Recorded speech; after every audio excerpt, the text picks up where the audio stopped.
Hi everybody, I thought I would share a video about my Arma 3 settings, just in case you were struggling with optimizing the graphics and the frames per second in your setup. Now, I'm no expert at this, and in fact in the description below this video I'll put a link to a very useful video by Nana or Nightin, who goes through lots of different options for how you can optimize Arma 3.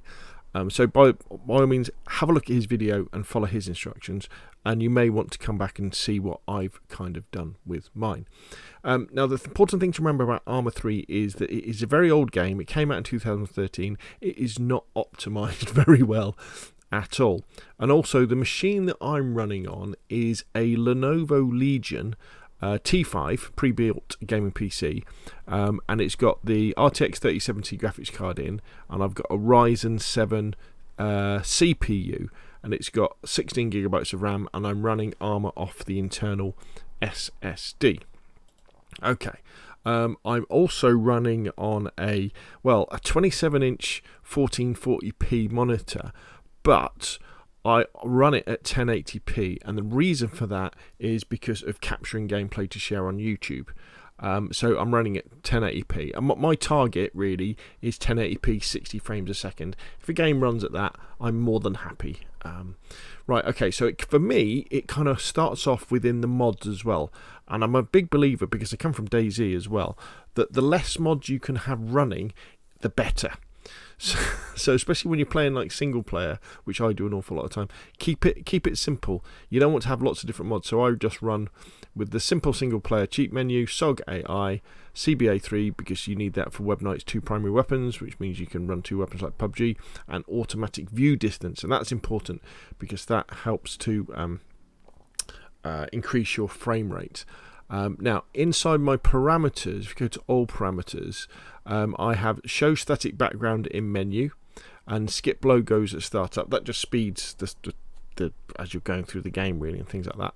CPU count, I've put in 8. And if you go to your task manager and go to performance, you can see how many cores you've got in there. So I've put in 8 there. And then let's just minimize that. Go back to Arma. Extra threads ticked. Enable hyperthreading ticked. Memory allocator, Windows allocator system, world empty, and I think that's it. Yeah, cool. So now if we click play, so we'll actually go into the game, and I'll go into the settings that I use as well, and then you can see there. Now, if you've got more hints and tips while you're watching this and thinking, actually, Rob, if you did this, you might get a few more frames per second, then by all means, please leave those in the comments. And obviously, when you're playing Arma, I wouldn't have Chrome running or anything like that. I shut down all the other programs that I did that weren't absolutely essential, so that all of the processes of my computer can go into running this game. It's going to be great, isn't it, when we get Arma Reforger and work in like Arma 3 or Arma 4 in a few years' time, and we'll have a dedicated machine. So you can see there's no animated screen here. So if we go into options and we go into video, here we go. So let's start off. So I have sampling at 100%, and I have texture, objects, terrain all very high, particles high, cloud ultra, actually that could just be very high, picture in picture low, that's for when you're looking in rear view mirrors. Now, view distance is one of the critical things that will affect your frames per second.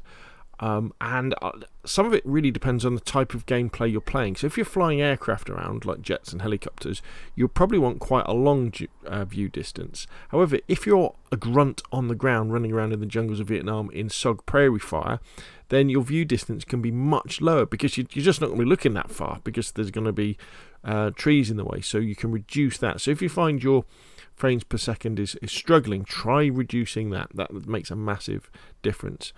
Picture in picture is quite, I should bring that down actually, it's too far. Alright, and then we have automatic view distance on. So that's that mod we were talking about earlier.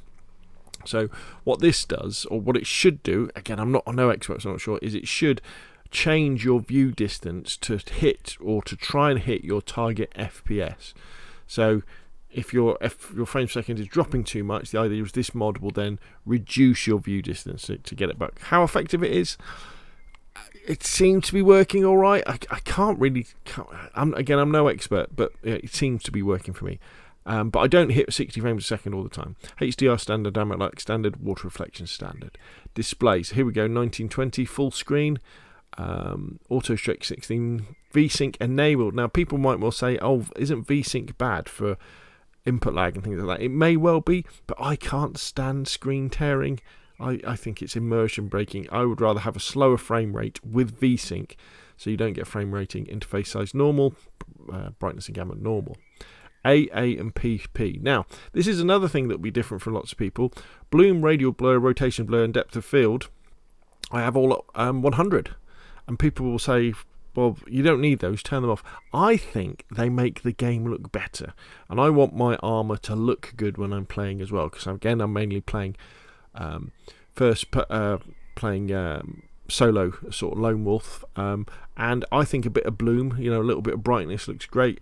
A little bit of blur, when you're spinning around and things like that, helps to smooth over frame rate issues. And one of the big problems with frame rate issues isn't your average frame rate, but it's where you get the big drops in frame rate, stutters and things like that.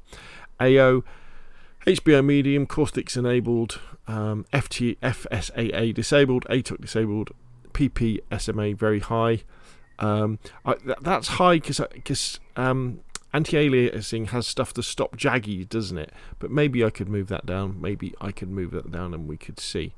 And there we go. That's kind of what I run at, and it kind of works for me. And hopefully it will work for you too. But remember, one of the biggest things is view distance when it comes to controlling FPS. So there we go. If you enjoyed the video, hit like. If you want to see one the same, press subscribe. And I will, of course, see you again soon.